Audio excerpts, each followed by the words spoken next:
Hi guys, welcome back to my channel. Today's video is a quick one, just on kind of parenting and my parenting series. And I wanted to talk about those moments where, as a parent, you wonder, what the hell does my child want?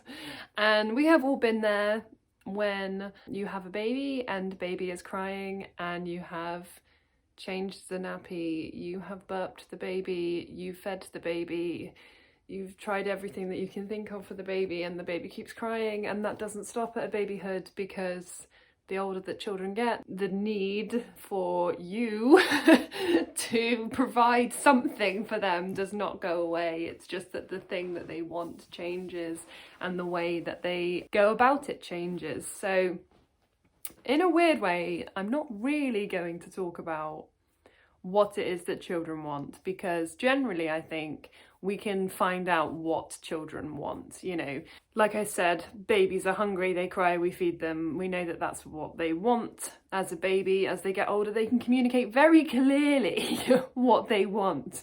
It will be that magazine, that packet of sweets, that dress, that toy that everyone else has at school or they've seen on the TV. So although I'm saying it's about, you know, what does my child want, it's kind of deeper than that.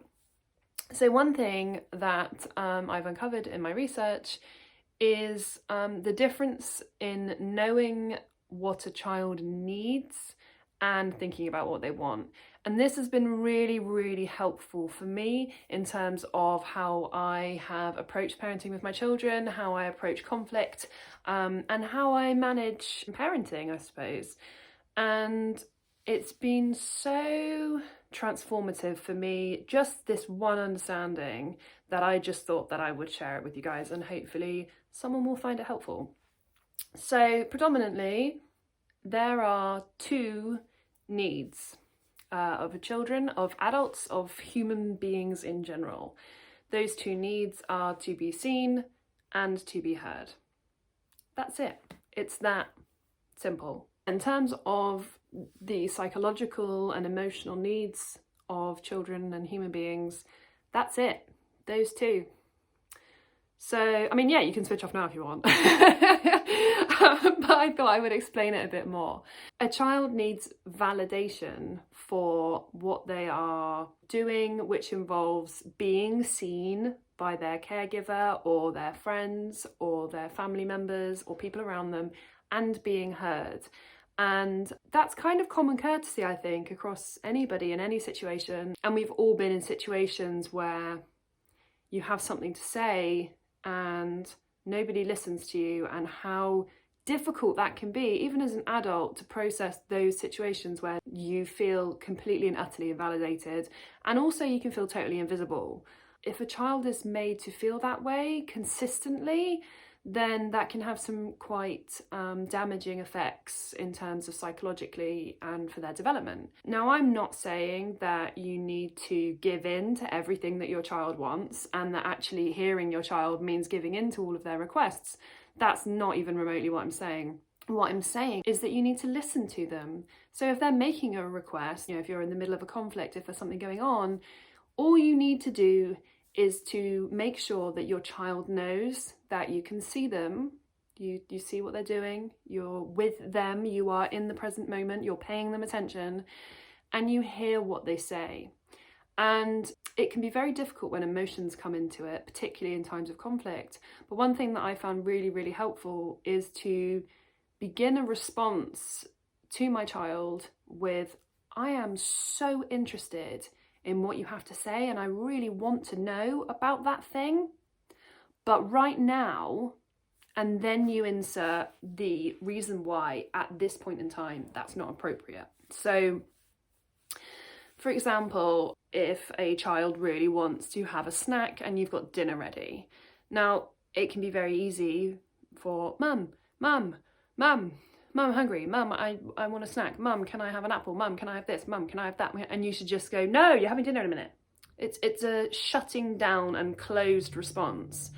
And bearing in mind those two principles, that children need to be seen and heard, in those types of situations, something that I'm trying to do, now I don't do this perfectly all the time, I don't think there is ever a perfect parent, so this is kind of pinch of salt, but put down the cooking stuff if you can. You know, turn around to your child and say, I can see you're really hungry, however, we're having dinner in 20 minutes, so do you think that you could wait until we have dinner, and then if you eat all your dinner and you're still hungry, then you can have something afterwards. Therefore, you're hearing what they're saying, they're hungry. You're paying them attention, so they're feeling seen. And you're also giving them agency to then feel involved in the decision-making process. You know, they're a little person. It kind of gives them that bit of, agency, I suppose, around their own decisions. And that's a really simple example. Another example, I had a headache, such a bad headache, and my eldest is very, very curious about the world. She is 6, going on 16, going on 46, I swear. She's just so curious about everything, and she constantly questions stuff all the time.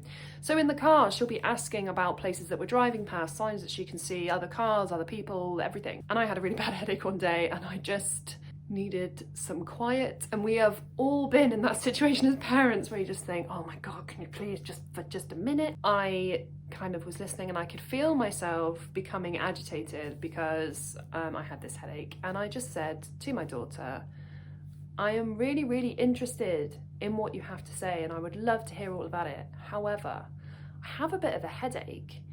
Do you think that we could just wait sort of 10-15 minutes, and I usually give them a visual aid, so like when we get to ... and then you could tell me all about it, but in the meantime we could just have a little bit of quiet just until we get there.